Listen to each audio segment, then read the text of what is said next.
If you can't stand Brussels sprouts, don't worry. Let's see why you're not alone in this episode of Out Loud Geek. Welcome to another episode of Out Loud Geek, where we discuss science fiction, fantasy, cooking, the outdoors, and more.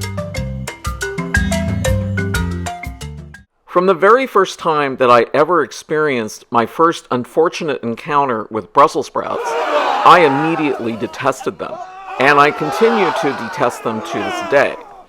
Just seeing those putrid little green balls of horror makes me want to retch, as does their odor, and no cooking method has made them in any way more appetizing to me. I simply hate them because of their very bitter taste. While there are people who like to eat them after they've been broiled, steamed, stir-fried, grilled, slow-cooked, or roasted, for me, nothing is capable of removing the bitterness and their unappetizing odor that comes from the release of a sulfur-based compound called sinigrin never goes away. And just like others like to eat them, I have tried Brussels sprouts with different toppings, such as melted butter, Parmesan cheese, a cheese sauce, balsamic vinegar, bacon bits, or even brown sugar. By themselves, all those toppings taste great, but they can never fully mask the ever-present bitter flavor of Brussels sprouts for me.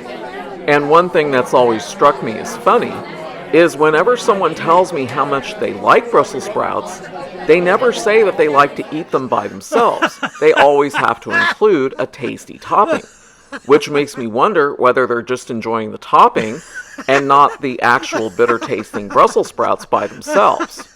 But, as it turns out, it is also entirely possible that Brussels sprouts don't taste bitter to them at all. About 70% of the world's population is genetically predispositioned to be able to taste a bitter chemical called phenylthiocarbamide, or PTC for short, because they have a gene known as TAS2R38, which is also referred to as the PTC gene. And even though PTC is not normally found in our food, it is very similar to chemicals that are found in cruciferous vegetables such as cabbage, broccoli, kale, and Brussels sprouts. One final note on Brussels sprouts. Nutritionally, they are often touted for the nutrients that they contain, which includes large amounts of vitamin K.